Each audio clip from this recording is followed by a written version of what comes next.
Good morning students. Siddhi Hindi Vidyalaya के इस online classes में आपका हार्दिक स्वागत है। 10वीं वाले बच्चे, हमारा ये जो लेसन चल रहा है, अब ये जो हमारा लेसन चल रहा है उसमें काव्य ख़त्म हो गया। अब ये जो पाठ है, ये पाठ करीबन हमारे 3 दिनों से चल रहा है। तो यहाँ पे ये जो लेसन है उसमें पाठ का शीर्षक है नेताजी का चश्मा। मैंने इस पाठ के साहित्यकार यानी लेखक के बारे में भी आपको बताया है। स्वयं प्रकाश साहित्यकार का नाम है। इसके साथ साथ उनका जीवन परिचय दिया है, उनकी लिखी हुई कुछ एक कृतियों के बारे में बताया है। इतना ही नहीं, यहाँ पे हमने पाठ के सारांश के बारे में भी हमने थोड़ी बहुत चर्चा की है। पाठ की शुरुआत हो चुकी है। कल के वीडियो में हमने पाठ के ये जो शुरुआती हिस्से हैं उसको हमने देखा। अब आज के इस वीडियो में बाकी जो अधूरा हमारा पाठ है उसको देखते हैं। तो थोड़ा बहुत रिवीजन कर लेते हैं ताकि आपको पता पड़े कि भाई पाठ का आगे का हिस्सा क्या था, उसमें क्या लिखा हुआ था। तो अब यहाँ पे ये जो हमारा लेसन है उसमें शुरुआती तौर से ये जो हालदर साहब है, वो हालदर साहब एक छोटे से गांव कस्बे से गुज़रते हैं। वहाँ की कस्बे की स्थिति के बारे में परिचय दिया है कि कस्बा कैसा है, किस प्रकार से दिखता है। उसकी वहाँ पे सरकारी स्कूल है अलग से, जो लड़कों के लिए है, लड़कियों के लिए है। नगर पालिकाएँ बनाई गई है। ये नगर पालिका भी आए दिन कुछ न कुछ कार्य करती रहती है। इसके साथ साथ जैसे कि सड़कें बनवाना, कवि सम्मेलन करना, नगर पालिका की जो जिम्मेदारी होती है, जो कार्य होते हैं वो करते रहते हैं। और इसके साथ यहाँ पे इसी नगर पालिका ने सोचा कि क्यों ना एक नेताजी की मूर्ति इस चौराहे पे बनाई जाए।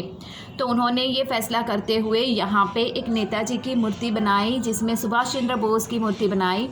और ये मूर्ति बनाने का काम उन्होंने स्कूल के किसी हेड मास्टर को सौंपा। हेडमास्टर ने वो मूर्ति बनाई। संगमरमर की मूर्ति बहुत ही सुंदर दिख रही थी, लेकिन उसमें एक ही चीज़ की कमी थी, चश्मे की। अब ये हालदर साहब रोज़ उस कस्बे से 15-20 दिन के अंतर के बाद गुज़रते, तो वहाँ पे वो पान खाने के लिए चौराहे के पास रुकते थे। तो उन्होंने हर बार ये वस्तु उन्होंने नोटिस की, अर्थात उनका ध्यान जाता है कि मूर्ति के ऊपर जो चश्मे हैं वो हर बार बदल जाते हैं। तो ये बात उनको बहुत अच्छी लगती है कि ऐसा होता कैसे है। तो यहाँ पे उनसे रहा नहीं गया, तो उन्होंने पान वाले से पूछ ही लिया। अब यहाँ से बच्चों, यहाँ तक कि हमारी आगे वाले वीडियो में चर्चा हुई थी। अब यहाँ से थोड़ा और पाठ को आगे बढ़ाते हैं, ठीक है, ध्यान दीजिएगा। अब हलदर साहब को कुछ समझ में आया। एक चश्मे वाला है जिसका नाम कैप्टन है। उसे नेताजी के बगैर चश्मे वाली मूर्ति बुरी लगती है, बल्कि आहत करती है। मानो चश्मे के बगैर नेताजी को असुविधा हो रही हो। इसलिए वह अपने छोटी सी दुकान में उपलब्ध गिने चुने फ्रेमों में से एक नेताजी की मूर्ति पर फिट कर देता है। लेकिन जब कोई ग्राहक आता है और उसे वैसे ही फ्रेम का दरकार वाला चश्मा चाहिए, तो वो मूर्ति पर लगाया हुआ चश्मा अगर उसे चाहिए तो वो उतार कर दूसरा चश्मा लगा देता है। अब यहाँ पे और बाद में नेताजी को दूसरी फ्रेम लौटा देता है। वह भाई खूब, क्या आइडिया है, लेकिन भाई एक बात अभी भी समझ में नहीं आती। हालदर साहब ने पान वाले से फिर पूछा, नेताजी का ओरिजिनल चश्मा कहाँ गया? पान वाला दूसरा पान मुंह में ठूस चुका था। दोपहर का समय था, दुकान पर भीड़ भाड़ अधिक नहीं थी। वह फिर आंखों ही आंखों में हंसा। उसकी तोंद थिरकी, कत्थे की डंडी फेंक, पीछे मुड़कर उसने नीचे पिक थूकी और मुस्कुराते हुए बोला, मास्टर बनना भूल गया, अर्थात मास्टर बनाना भूल गया।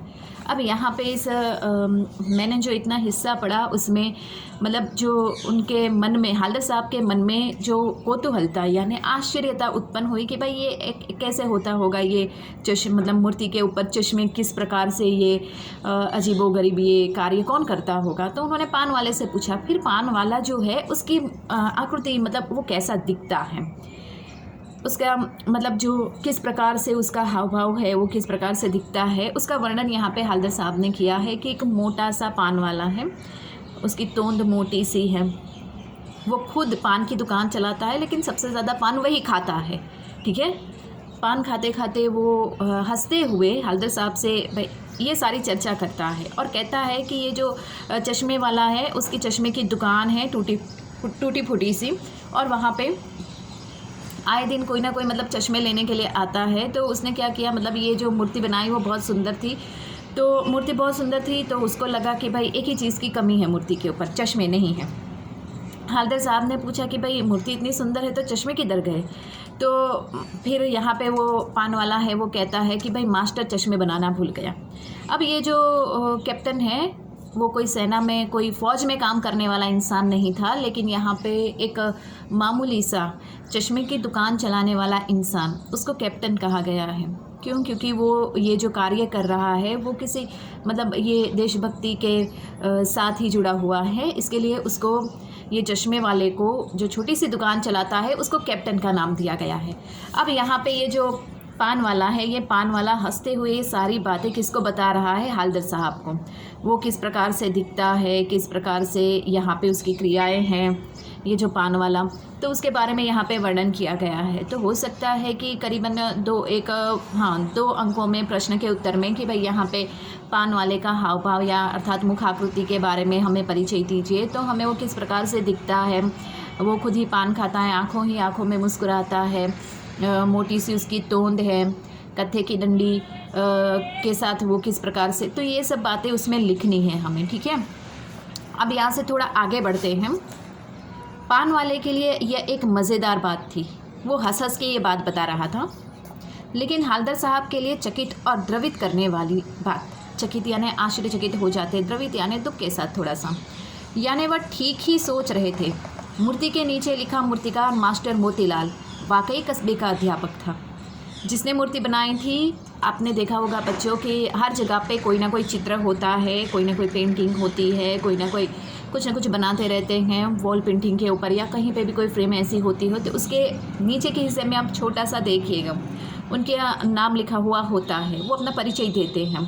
अब यहाँ पे बिल्कुल उसी प्रकार से ये मूर्ति जिसने बनाई थी, जो अध्यापक था, उस अध्यापक ने मूर्ति के नीचे के हिस्से में अपना नाम लिखा था, मूर्तिकार मास्टर मोतीलाल, याद रखिएगा।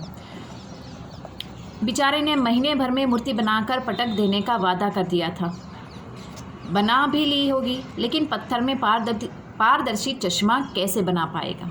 कांच वाला यह तय नहीं कर पाया होगा, या कोशिश की होगी और असफल हो गया होगा, या बनाते बनाते कुछ और बारीकी के चक्कर में चश्मा टूट गया होगा, या पत्थर का चश्मा अलग से बनाकर फिट किया होगा और वह निकल गया होगा। अब यहाँ पे हलदर साहब है, वो हलदर साहब के मन में तरह तरह के प्रश्न उत्पन्न होते हैं कि भाई ये पान वाला तो हंस हंस के ये इस मुद्दे के ऊपर बता रहा है मूर्ति के बारे में, वो कैप्टन के बारे में, लेकिन हलदर साहब मतलब थोड़े आश्चर्यचकित हो जाते हैं कि भाई मैं जैसा सोच रहा था बिल्कुल वैसा ही है। और मूर्ति के नीचे वाकई मतलब यहाँ पे नाम लिखा हुआ है उस मास्टर का, तो ये मास्टर हलदर साहब अपने हिसाब से सोचते हैं कि क्या हुआ होगा चश्मे नहीं बने, तो वो अलग अलग तरह से मंतव्य लगाते हैं कि हो सकता है कि वो चश्मे बनाना भूल गया होगा, या फिर ये भी हो सकता है कि चश्मे बनाते बनाते उसका चश्मा मतलब बारीकी से बनाते बनाते वो चश्मा टूट गया होगा, या फिर ये भी हो सकता है कि पत्थर की मूर्ति के ऊपर ये कांच का चश्मा कैसे बनाया जाए, या फिर ये भी हो सकता है कि मतलब वो जो अलग प्रकार से उसने चश्मा बनाया होगा, पहनाया भी होगा, लेकिन वो थोड़े समय के बाद टूट गया होगा। तो ऐसे वो अलग अलग प्रकार से तर्क निकालते हैं कि बहुत सारे ऐसे तर्क हो सकते हैं कि ये जो यहाँ पे मास्टर है, वो मास्टर ने इस मूर्ति के ऊपर जो चश्मे बनाए वो मतलब बनाने की उसने कोशिश की होगी, या फिर भूल गया होगा, या फिर बनाते बनाते वो चश्मा टूट गया होगा, या फिर चश्मे मतलब ये मूर्ति के ऊपर बनाया होगा लेकिन किसी कारण या उसकी किसी भी चीज़ घटना की वजह से वो चश्मा थोड़े समय के बाद टूट गया होगा। तो वो अपने हिसाब से अलग अलग तर्क लगाते हैं। उसके बाद हो सकता है कि ये कैप्टन जो चश्मे वाला है उसने अलग अलग प्रकार के चश्मे पहनाना शुरू कर दिया होगा। तो बच्चों आज हम यहाँ तक ही रुकते हैं। कल के वीडियो में हम इससे आगे बढ़ेंगे, धीरे धीरे पाठ पढ़ते जाएंगे, समझते जाएंगे, ताकि हमारे दिमाग में मतलब ये जो हलदर साहब है, जो ये कैप्टन चश्मे वाला है, ये पान वाला, उसकी मुखाकृति, उनका स्वभाव, उनका हाव भाव, उनकी विशेषता, पाठ का सारांश हमारे दिमाग में बैठ जाए। Thank you.